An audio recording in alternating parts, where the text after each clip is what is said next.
Okay, good morning to all of you. Now we are going to start with the today's lecture on the making of the Constitution of India. I hope the screen is visible to all of you.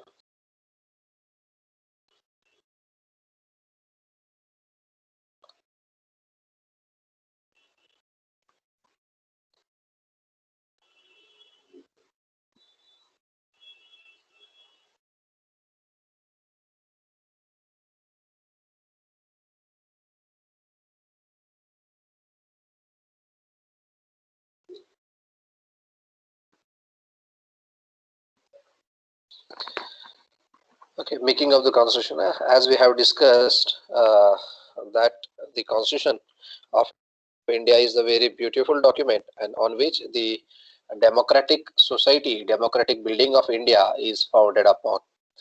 In this video, we are going to see certain points that the historical development, the Constituent Assembly of India, drafting committee, the draft of the constitution, the structure of the constitution, influence of other constitutions on Indian constitution, the present constitution, and the timeline and important dates, which are very important so far as the constitution of India is concerned.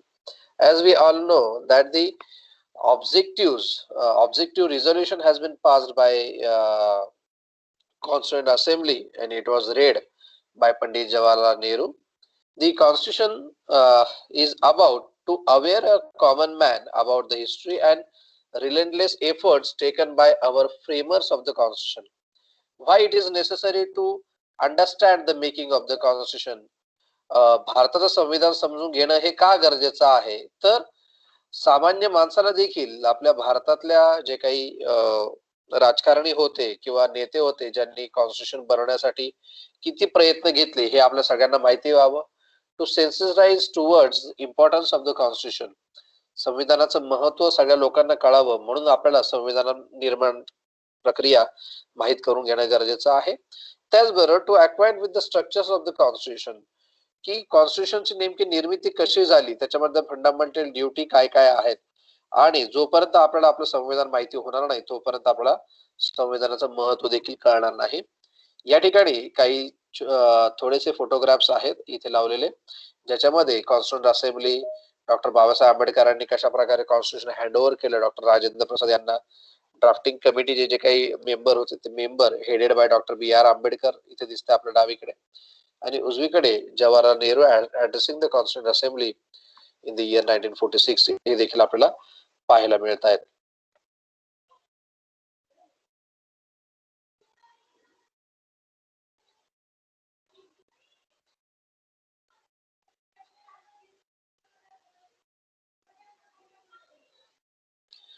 Okay, now moving further.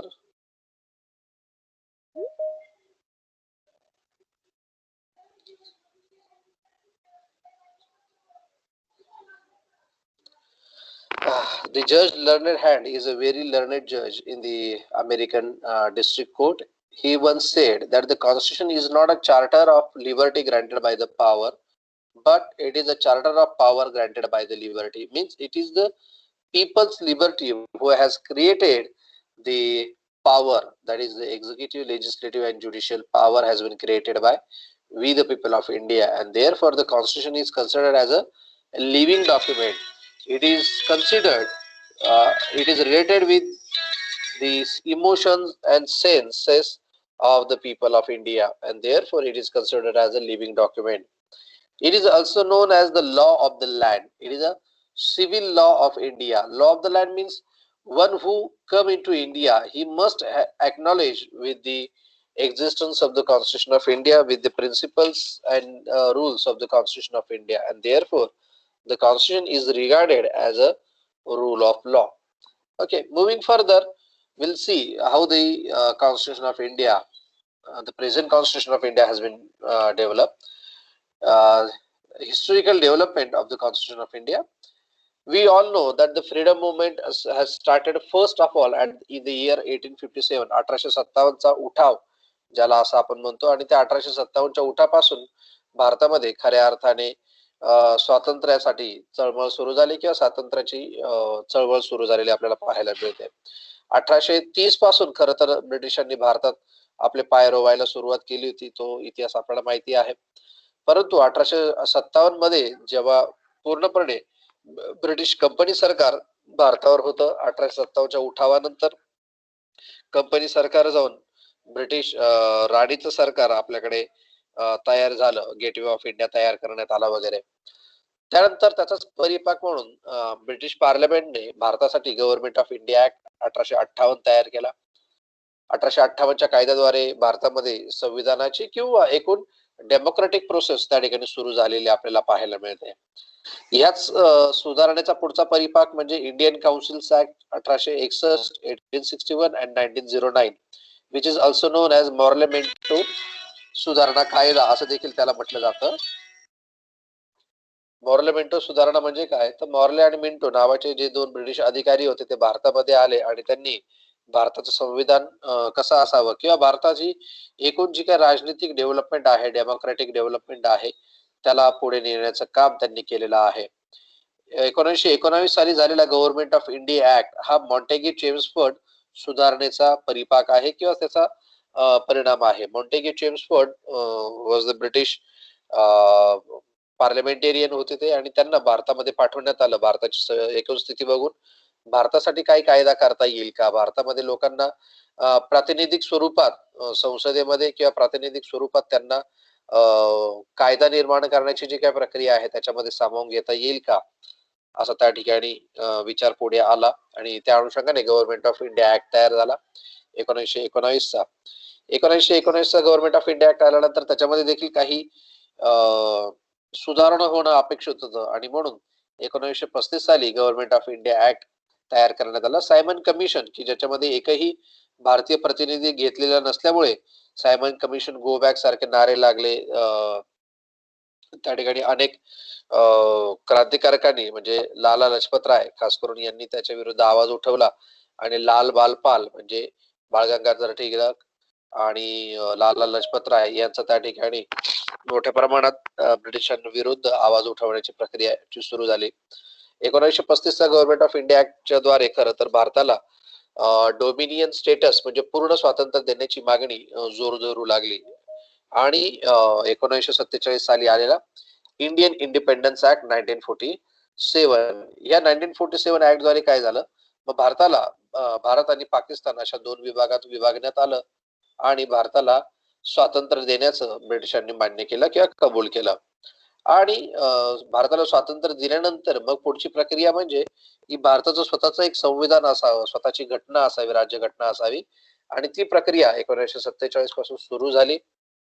1949 26 November 1949 रोजी भारताचं संविधान तयार झालं आणि त्यातल्या काही provision या 26 November 1949 ला लागू झाल्या. तर मेजॉरिटी प्रोव्हिजन जे आहे या 26 जानेवारी 1950 रोजी लागू करण्यात आला. आता हे का घेतलं 26 जानेवारी हे देखील आपण पुढे बघणार आहोत. I hope you people are getting me. त्यानंतर पुढे आपण जाऊया. Before before going to understand the present Constituent Assembly or the present Constitution of India, the structure of Constitution in India, we'll understand that before the making of the Constitution of India, an idea to have Constituent Assembly was proposed in the year 1934 by Manavendranath Roy. म्हणजे communist party of इंडियाचे जे मोठे leader होते किंवा एकूण socialist communism भारतामध्ये असावं याचा प्रचार कोणी केला असेल तर ते मानवेंद्रनाथ रॉय यांनी केलेला होता आणि त्यांनी सुचवलं की भारतामध्ये देखील अशी कॉन्स्टिट्यूंट असेंब्ली असावी की जेणेकरून ती भारतासाठी स्वतंत्र संविधानाची रचना करू शकेल. आणि ही कल्पना त्यांनी 1934 साली म्हणजे गव्हर्नमेंट ऑफ इंडिया ऍक्ट 1935 येण्यापूर्वीच त्यांनी ही अशा प्रकारची प्रोव्हिजन त्या ठिकाणी मांडलेली आपल्याला पाहायला मिळते. त्यानंतर भारतामध्ये आलेला कॅबिनेट मिशन प्लॅन 1946 या कॅबिनेट मिशन प्लॅन द्वारे पहिल्यांदा असं ठरवण्यात आलं की भारतातल्या लोकांनी भारतासाठी स्वतंत्र अशी एक कॉन्स्टिट्यूंट असेंब्ली तयार करावी.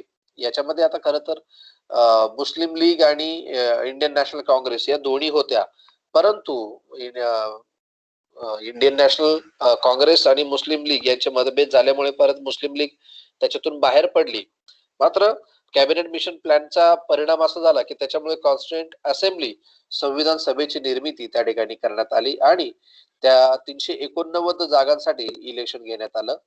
त्याच्यापैकी 292 representative of the states and 93 were the representative of princely states, म्हणजे ज्या जिथे संस्थान होते, राजा किंवा राणी ज्या ठिकाणी होतं, जसं हैदराबाद आहे, निजाम सरकार आहे किंवा कोल्हापूरमध्ये शाहू संस्थान आहे, अशा संस्थानांमधून 93 प्रतिनिधी घेण्यात आले आणि राज्यांचे प्रतिनिधी प्रायव्ही काउन्सिल जे काही होते त्यांचे राज्यांचे प्रतिनिधी म्हणून 292 मेंबर घेण्यात आले आणि 4 representative from the chief commissioner provinces, जे मुख्य आयुक्त होते त्यांच्याकडून घेण्यात आले. अशा प्रकारे कॉन्स्टिट्युएंट असेंब्लीची निर्मिती ऑगस्ट 46 मध्ये तयार करण्यात आली. In the year 1946 the interim government of India was formed on 2nd September 1946. 2nd September 1946 मध्ये तयार करण्यात आली. The Constituent Assembly met for the first time on 9 December 1946 under the chairmanship of Dr. Sachidanand Sinha, and he was elected as the interim president, and the first session of Constituent Assembly began with 207 members attending the session. Later on, Dr. Rajendra Prasad was elected as a president and H.C. Mukherjee elected as a vice president of the Constituent of Assembly in the year 1946 itself. And accordingly, the Constituent Assembly has passed the objective resolution which was presented by Pandit Jawaharlal Nehru. This objective resolution has laid down certain principles of the Constitution, that why we need the Constitution, what are the objectives of the Constitution, and this objective resolution was later on converted into the preamble of the Constitution of India. Okay, in the year 1947 due to the riot, म्हणजे मुस्लिम लीगने मग त्या ठिकाणी direct action plan घोषित केला आणि त्याच्याद्वारे या constituent assembly मधून ते बाहेर पडले. भारताची इंडियन इंडिपेंडन्स ऍक्ट द्वारे मग ब्रिटिशांनी भारत आणि पाकिस्तान असे 2 तुकडे केले आणि ह्या पार्टिशनमुळे जी कॉन्स्टिट्युएंट असेंब्लीची जी संख्या होती ही कमी करण्यात आली आणि त्याच्यानंतर पुन्हा एकदा 31 डिसेंबर 1947 ला संविधान सभेची मीटिंग झाली. ही संविधान सभा का तयार करण्यात आली हे आपण समजून घेणं गरजेचं आहे. तर संविधान सभेचं मुख्य उद्दिष्ट होतं ते म्हणजे to frame the constitution of India. माझा आवाज येतोय ना? येतोय सर. स्क्रीन दिसते? येस. ओके. ह्या कॉन्स्टिट्युएंट असेंब्लीचे जे मुख्य उद्दिष्ट होते ते म्हणजे टू फ्रेम द कॉन्स्टिट्यूशन, म्हणजे भारताच्या संविधानाची निर्मिती करणे. त्याचबरोबर हे संविधान निर्मिती करत असताना त्याच्यासोबत असणाऱ्या इतर ज्या काही प्रोसिजर्स आहेत किंवा प्रोव्हिजन्स आहेत त्या देखील अंमलात आणणं. To enact laws and involve in the decision making process. या संविधान सभेकडे भारताला आवश्यक असणाऱ्या सगळ्या गोष्टींच्या निर्णय घेण्याची क्षमता या कॉन्स्टिट्युएंट असेंब्लीकडे हँड ओव्हर करण्यात आली. कारण कुठलाही निर्णय घ्यायचा असेल तर त्यासाठी कायदा करणं गरजेचं आहे आणि कायद्याद्वारे संविधान सभेला मान्यता देण्यात आली असं या ठिकाणी सांगितलेलं आहे. हे जे ऑब्जेक्टिव्ह रिझोल्युशन आहे मगाशी सांगितलं ते 13 डिसेंबर 1946 रोजी पंडित जवाहरलाल नेहरू यांनी प्रेझेंट केलं होतं संविधान सभेसमोर आणि त्याच्यामध्ये संविधानाची काय काय उद्दिष्ट असावी हे त्या ठिकाणी ठरवण्यात आलं. त्याच्यानुसार आता इथे बघितलं आपण total 22 committees have been established under this constituent assembly to undertake the different activities and different tasks in regard to the making of the constitution.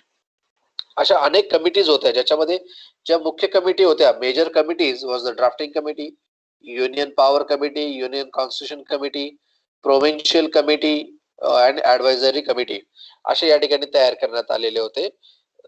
त्याच्यामध्ये जी महत्वाची आहे जी आपल्याला या ठिकाणी बघायची ती म्हणजे drafting committee of the constitution of India.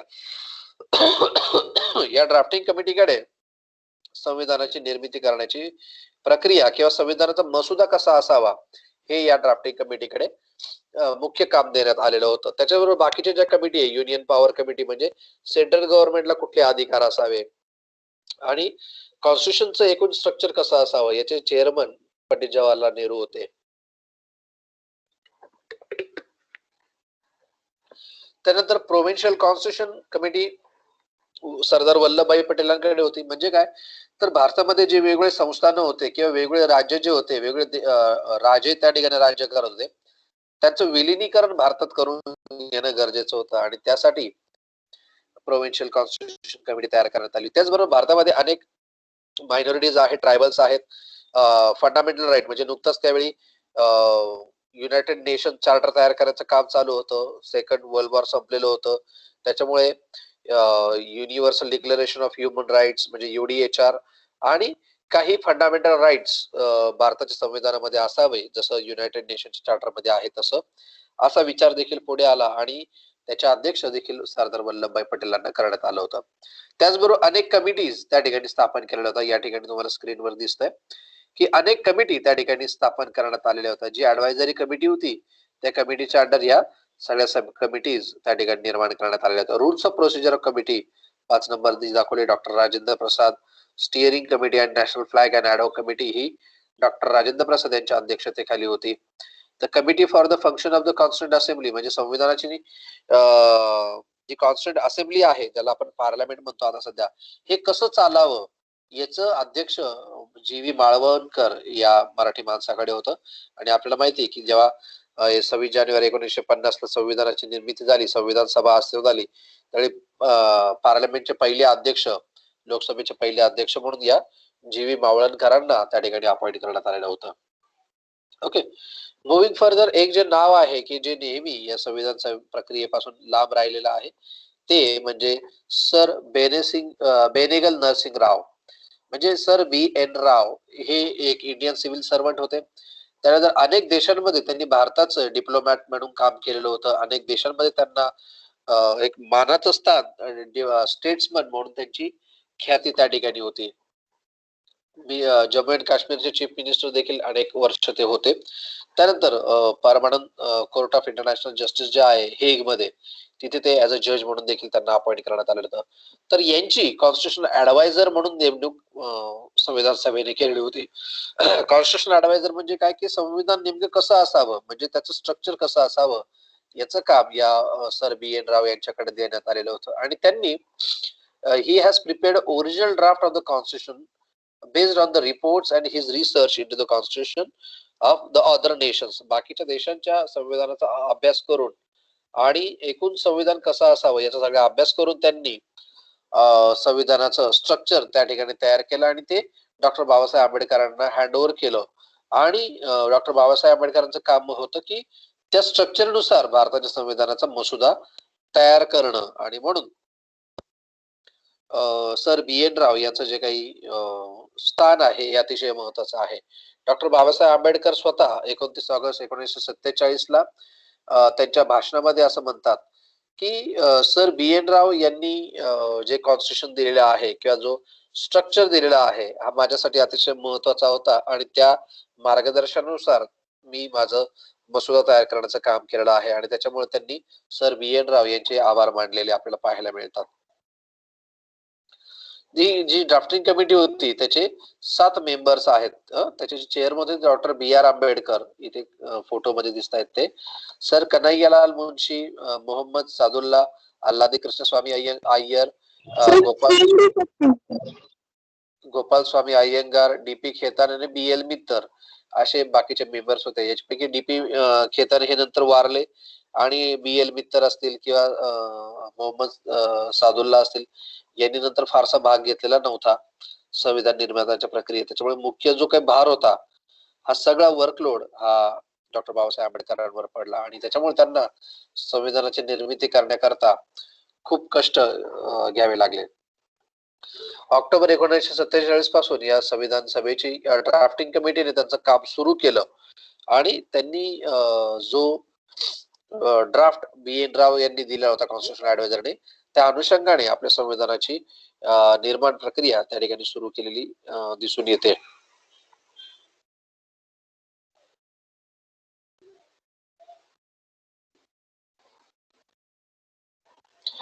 Okay,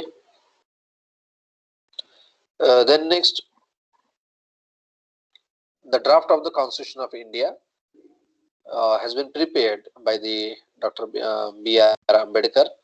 आणि हा जो ड्राफ्ट होता हा लोकांच्या स्क्रुटिनीसाठी त्यांनी फेब्रुवारी 1948 मध्ये लोकांना त्याच्यावर काय सूचना द्यायच्या आहेत, काय सजेशन द्यायचं आहे याच्यासाठी जवळपास 8 महिन्याच्या कालावधीसाठी त्यांनी लोकांसमोर ठेवला होता. म्हणजे जसं कुठल्याही कायद्याच्या निर्माण प्रक्रियेमध्ये लोकांचा सहभाग असणं गरजेचं आहे. डेमोक्रेसीमध्ये लोक जास्त महत्वाचे आहेत आणि म्हणून त्यांनी for the people of India हा ड्राफ्ट ओपन केलेला होता. त्याचे सजेशन्स लोकांकडून मागितले होते आणि जवळपास शेकडो सजेशन्स त्या ठिकाणी संविधानाच्या या प्रक्रियेवर आले होते. त्या सगळ्यांचा विचार करून फायनल ड्राफ्ट हा 1948 म्हणजे 4 नोव्हेंबर 1948 मध्ये तयार करण्यात आला. त्यानंतर second reading was made clause by clause for consideration and टूक ओव्हर एन इयर. जवळपास वर्षभर त्याचं second reading clause by clause म्हणजे प्रत्येक क्लॉज काय आहे आणि त्या क्लॉज मध्ये मी काय घेतलेलं आहे हे डॉक्टर बाबासाहेब आंबेडकरांनी संविधान सभेला पटवून सांगितलं. म्हणजे वर्षभर फक्त डॉक्टर बाबासाहेब आंबेडकर बोलत होते आणि बाकीचे लोक ऐकून घेत होते. एवढी मोठी ताकद डॉक्टर बाबासाहेब आंबेडकरांची त्या ठिकाणी आपल्याला पाहायला मिळते. त्यानंतर अशा प्रकारचे 3 रीडिंग आणि 3 ड्राफ्ट संविधानाचे तयार करण्यात आले आणि फायनली 26 नोव्हेंबर 1949 रोजी आपल्याला माहिती आहे आपल्या संविधानाचा स्वीकार त्या ठिकाणी संविधान सभेकडून करण्यात आला. आणि त्यांच्या शेवटच्या कन्क्लुडिंग स्पीच मध्ये डॉक्टर बाबासाहेब आंबेडकर म्हणतात, the credit that is given to me does not really belong to me. म्हणजे जे मला खरं तर क्रेडिट दिलं जातंय संविधानाचं निर्माणाचं किंवा संविधानाचं शिल्पकार असण्याचं ते माझं नसून कोणाचं आहे, it belongs partly to sir B N Rau. तर याच्यामध्ये जो मोठा भाग आहे हा सर बी एन राव यांचा देखील आहे की जे कॉन्स्टिट्यूशनल ऍडवायझर होते. who prepared a rough draft of the constitution for the consideration of drafting committee. की ज्यांनी एक रफ ड्राफ्ट तयार केला होता संविधानाचा ह्या ड्राफ्टिंग कमिटीच्या मार्गदर्शनासाठी. आणि म्हणून सर बी एन राव यांचे देखील मी आभार मानतो असं त्या ठिकाणी डॉक्टर बी आर आंबेडकरांनी म्हटलेलं आहे. ही जी काही प्रोसेस होती संविधान निर्माणाची ही जी चालली ती जवळपास काय म्हटलं त्यांनी जवळपास 7,635 अमेंडमेंट त्या ठिकाणी सुचवण्यात आलेल्या होत्या. त्याच्यापैकी 2473 अमेंडमेंट ह्या अडॉप्ट करण्यात आल्या. जवळपास 11 सेशन संविधानाचे झाले आणि 26 नोव्हेंबर 1949 ला जवळपास 284 मेंबर्स त्या ठिकाणी प्रेझेंट होते आणि त्या सगळ्यांच्या सह्या त्या ठिकाणी संविधानावर झालेल्या आपल्याला पाहायला मिळतात. आणि म्हणून 26 November is celebrated as a national law day or constitution day म्हणून आपण त्याला सेलिब्रेट करतो. आणि ह्या संविधानाचा मसुदा स्वीकारल्यानंतर असेंब्लीचं जे काय फायनल सेशन आहे हे 24 जानेवारी 1950 ला घेण्यात आलं. आणि आपल्याला माहिती 26 जानेवारी 1950 ला संविधान हे हिंदी आणि इंग्लिश मध्ये तयार करून त्याच्यावर सगळ्यांच्या सह्या घेऊन 26 जानेवारी 1950 ला तयार करण्यात आलं. आता हे संविधानाचे जे काही डिझाईन आहे, आता भारताचं जे काही कल्चर आहे ते कल्चर त्याच्यामध्ये डेपिक्ट व्हावं, भारतामध्ये असलेलं जे काही भारताचा इतिहास आहे तो त्याच्यामध्ये डेपिक्ट व्हावा हा देखील उद्देश त्याचा होता. आणि म्हणून the original constitution is hand written. आता याची जी काही कॉपी आहे हँड रिटन कॉपी ही आपल्याला राष्ट्रपती भवनामध्ये जे म्युझियम आहे त्याच्यामध्ये पाहायला मिळते. 2 वर्षापूर्वी मी आपल्या कॉलेजची ट्रिप नेली होती दिल्लीमध्ये राष्ट्रपती भवन आणि पार्लमेंटला. त्या ठिकाणी आम्ही ती ओरिजिनल कॉन्स्टिट्यूशनची कॉपी बघितली. अतिशय प्रिझर्व करून ठेवलेली आहे ती लाकडी काचेच्या पेटीमध्ये एक विशिष्ट प्रकारचा वायू त्याच्यामध्ये सोडलेला असतो आणि खूप डेलिकेट आहे. आणि ज्यावेळी संविधानाला 50 वर्ष पूर्ण झाली त्यावेळी त्याच्या 50 कॉपी तयार करण्यात आलेल्या आहेत आणि जवळपास प्रत्येक विद्यापीठाला ते देण्याचा प्रयत्न केला आहे. त्याची एक कॉपी नांदेडच्या स्वामी रामानंद तीर्थ मराठवाडा विद्यापीठात लायब्ररी डिपार्टमेंटला ठेवलेली आहे. म्हणजे जसं ओरिजिनल कॉन्स्टिट्यूशन आहे सेम तशीच कॉपी 50 कॉपीज तयार करण्यात आल्या आणि त्या वेगवेगळ्या नांदेडच्या विद्यापीठामध्ये तिथे आहे. ती देखील मी बघितलेली आहे. अतिशय सुंदर आहे. म्हणजे आपल्याला आपल्या संविधानाचा डॉक्टर बाबासाहेब आंबेडकरांचा खरोखर जर अभिमान वाटावा असं वाटत असेल तर आपण सगळ्यांनी ती संविधानाची कॉपी बघावी असं मी तुम्हाला म्हणेल. शांतिनिकेतन ही जी रवींद्रनाथ टागोरांची संस्था होती त्या संस्थेकडे या पेज डेकोरेशनचं काम तयार करण्यात देण्यात आलं आणि ईच पेज त्याचं डेकोरेट करण्याचं काम हे बेहोर राम मनोहर सिन्हा आणि नंदलाल बोस यांनी केलेलं आहे. संविधानाची जी कॅलिग्राफी आहे ती कॅलिग्राफी प्रेम बिहारी नारायण रायजादा यांनी केलेली आहे आणि देहरादून इथून भारताचं संविधान पब्लिश करण्यात आलं किंवा त्याची कॉपी तयार करण्यात आलेली आपल्याला पाहायला मिळतं. Photo lithography was made by the survey of India तयार केलेले आहे. संविधान निर्माणाच्या प्रक्रियेला एकूण किती खर्च आला तर 6.3 कोटी असा त्या ठिकाणी खर्च आलेला आहे. 2 वर्ष 11 महिने आणि 18 दिवस 2 years 11 months and 18 days were taken to finish the job of making of the constitution. हे जवळपास 3 वर्षाचा कालावधी आपण त्याला म्हणू शकतो की या ठिकाणी लागलेला आहे संविधान निर्माणाला. पुढे आपण बघणार आहोत इन्फ्लुएन्स ऑफ अदर कॉन्स्टिट्यूशन. भारताचं आताचं जे काही संविधान आहे त्याच्यामध्ये बाहेरच्या देशांच्या संविधानाचे काही परिणाम आपल्याला पाहायला मिळतात. कारण जसं आधी सांगितलं की डॉक्टर बाबासाहेब आंबेडकर असेल, सर BN राव असतील, यांनी इतर देशांच्या संविधानाचा अभ्यास केला आणि जे जे चांगलं, जे जे उदात्त आहे ते आपल्या कॉन्स्टिट्यूशन मध्ये घेण्याचा त्या ठिकाणी त्यांनी प्रयत्न केलेला आहे. कारण जे जे चांगलं आहे ते आपण लोकांकडून चांगले गुण घ्यायला पाहिजे. याच्यानुसार संविधान बाकीच्या देशाचे जे काही संविधान आहे तिथे जे काही डेमोक्रेसी आहे ही कुठल्या आधारावर टिकून आहे तिथले प्रिन्सिपल्स उचलण्याचं काम आपण केलेलं आहे. मग युनायटेड किंगडम असेल, रिपब्लिक ऑफ आयर्लंड असेल, ऑस्ट्रेलिया असेल, फ्रान्स असेल या ठिकाणी आपण काही उचललेलं आहेत प्रोव्हिजन. तसंच Canada, Soviet union, Japan, Germany, south Africa आणि गव्हर्नमेंट ऑफ इंडिया ऍक्ट 1935 इथून देखील आपण काही प्रोव्हिजन्स स्वीकारलेले आहेत, उचललेले आहेत. तर याच्यामधल्या ज्या महत्वाच्या प्रोव्हिजन आहेत ते म्हणजे फंडामेंटल ड्युटीज सोव्हिएत युनियन मधून घेतलेले आहे. ड्यू प्रोसेस किंवा प्रोसिजर एस्टॅब्लिश्ड बाय लॉ हा जो काही शब्द आहे आर्टिकल 21 मधला तो जपान मधून आपण घेतलेला दिसतो. इमर्जन्सीचे जे काही प्रोव्हिजन्स आहेत त्या जर्मनी मधून घेतलेल्या आहेत.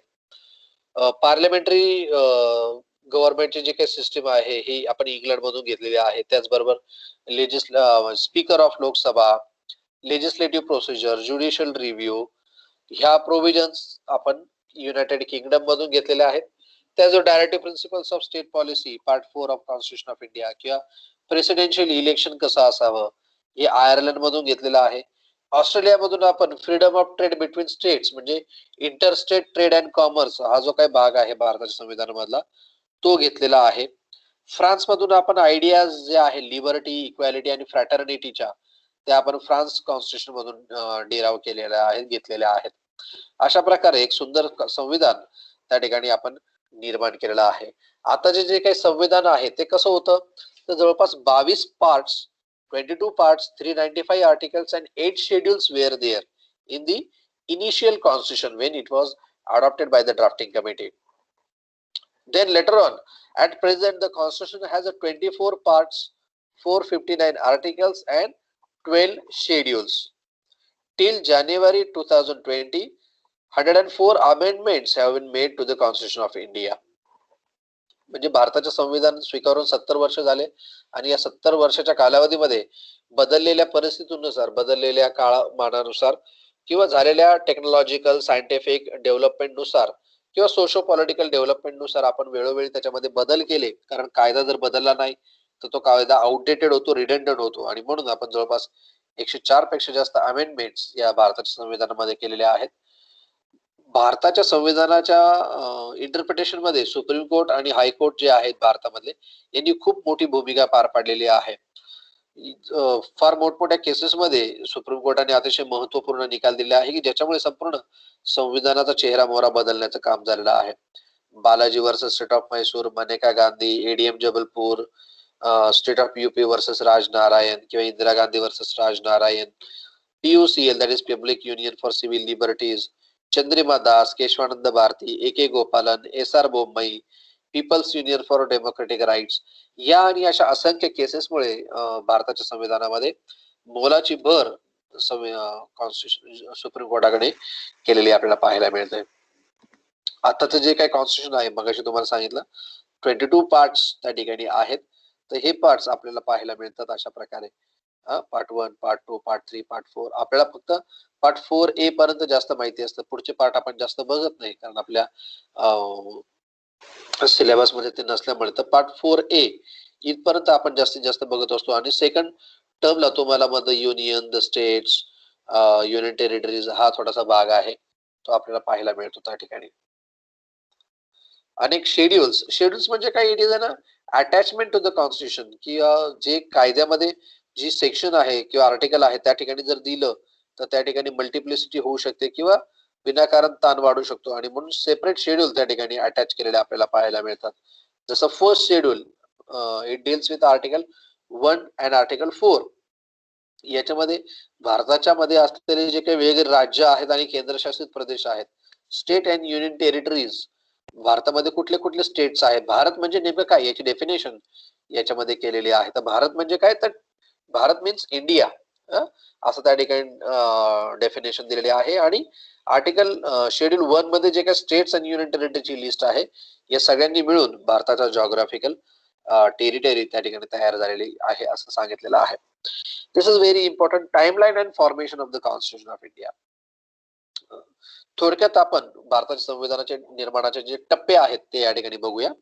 6 डिसेंबर 1946 मध्ये formation of the constitution assembly त्या ठिकाणी तयार झाली on the basis of French practice जी काही होती त्याच्यानुसार आपण भारतामध्ये कॉन्स्टिट्यूंट असेंब्ली किंवा संविधान सभेची निर्मिती सुरू केली.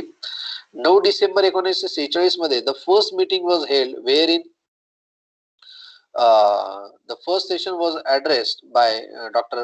J.B. Kripalani, सच्चिदानंद सिन्हा, त्याचे ते प्रेसिडेंट म्हणून नेमणूक करण्यात आली, हे आपण मगाशी बघितलं. On 11 December 1946, the assembly appointed Dr. Rajendra Prasad as a president and H.C. Mukherjee as a vice chairman and Sir B.N. Rao appointed as a constitutional advisor. त्या ठिकाणी अपॉइंट करण्यात आले. 13 डिसेंबर 1946 ला objective resolution was presented bye Pandit Jawaharlal Nehru, की जे नंतर preamble म्हणून त्याची आपण निर्मिती केली. 22 जानेवारी 1947 ला objective resolution was universally adopted. आपण 22 जानेवारी 1947 ला त्याचं अडॉप्ट केलं ऑब्जेक्टिव्ह रिझोल्युशन, की हो संविधान आपलं कसं असावं याचा जो काही रोड मॅप आहे हा ऑब्जेक्टिव्ह रिझोल्युशन मध्ये तयार झालेला पाहायला मिळतो.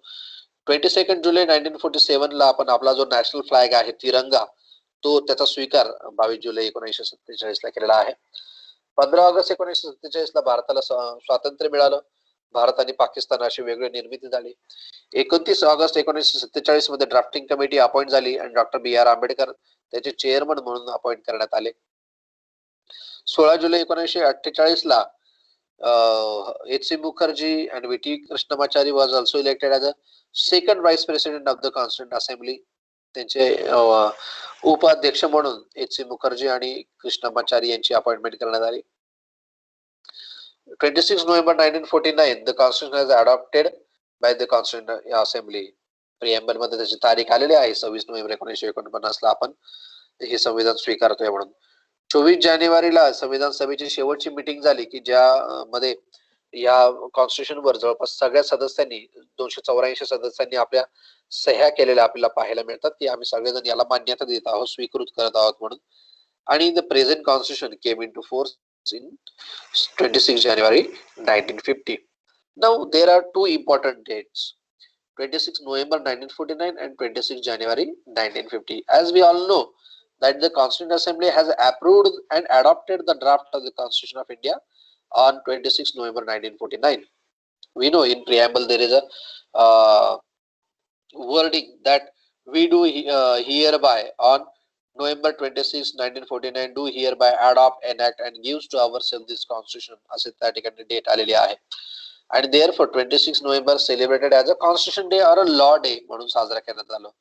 परंतु संविधान हे कधी स्वीकारण्यात आलं तर 26 जानेवारी 1950 ला, कारण 26 नोव्हेंबरला फार कमी प्रोव्हिजन आर्टिकल 5 to 9 म्हणजे सिटिझनशिपच्या प्रोव्हिजन्स आणि बाकीच्या प्रोव्हिजन त्या ठिकाणी स्वीकारण्यात आल्या. मात्र ज्या महत्वाच्या प्रोव्हिजन्स आहे उर्वरित सगळ्या प्रोव्हिजन्स या 26 जानेवारी 1950 ला स्वीकारण्यात आल्या. आणि 26 जानेवारी रोजी रिपब्लिक डे आपण साजरा करतो, कारण त्या दिवशी भारत हे खऱ्या अर्थाने गणतंत्र प्रजासत्ताक म्हणून भारताची निर्मिती त्या ठिकाणी करण्यात आली. आणि गव्हर्नमेंट ऑफ इंडिया ऍक्ट 1935 चा जो गव्हर्नमेंट ऑफ इंडिया ऍक्ट आहे तो त्या ठिकाणी रिपील करण्यात आला, रिप्लेस करण्यात आला. अदरवाईज तोपर्यंत 26 जानेवारी 1950 पर्यंत भारताचं जे काही कामकाज आहे, भारताला अध्यक्ष कोण असावं, उपाध्यक्ष कोण असावं किंवा त्याचे मंत्रिमंडळ कसं असावं, हे सगळं 1935च्या कायद्यानुसारच चालत आलेलं होतं. कॅबिनेट मिशन प्लॅन नुसार संविधान सभेची त्या ठिकाणी निर्मिती झालेली होती. 26 जानेवारी 1950 ला कॅबिनेट मिशन प्लॅन असेल, गव्हर्नमेंट ऑफ इंडिया ऍक्ट असतील, हे सगळे रिपील झाले आणि भारताचं संविधान त्या ठिकाणी निर्माण झालेलं आपल्याला पाहायला मिळतं. मग 26 जानेवारी ही तारीख का निवडण्यात आली? तर 26 जानेवारी 1929 ला the freedom fighters have adopted the declaration of Indian independence. पूर्ण स्वराज्याची मागणी त्या ठिकाणी करण्यात आली आणि 26 जानेवारी 1929 पासून खर तर भारतामध्ये चले जाव चळवळ सुरू झाली, क्विट इंडिया मुवमेंट सुरू झाली आणि त्या ठिकाणी पूर्ण स्वराज्याची मागणी म्हणून 26 जानेवारीला भारताचा इंडिपेंडन्स डे म्हणून त्या दिवशी साजरा करण्यात आला आणि म्हणून दरवर्षी 26 जानेवारी हा भारताचा इंडिपेंडन्स डे म्हणून साजरा करण्यात आलेला होता आणि म्हणून 26 जानेवारीला आपण प्रजासत्ताक दिनाची नेमणूक केलेली आहे किंवा निवड केलेली आहे. तर असं हे जे कॅलिग्राफी केलेले जे काही पेज आहे किंवा ते चित्र आहे तिथे आपली संविधानाची जी काही प्रिएम्बल आहे ती आपल्याला पाहायला मिळते. I hope this is clear to all of you. Thank you. If there is any question, you are free to ask.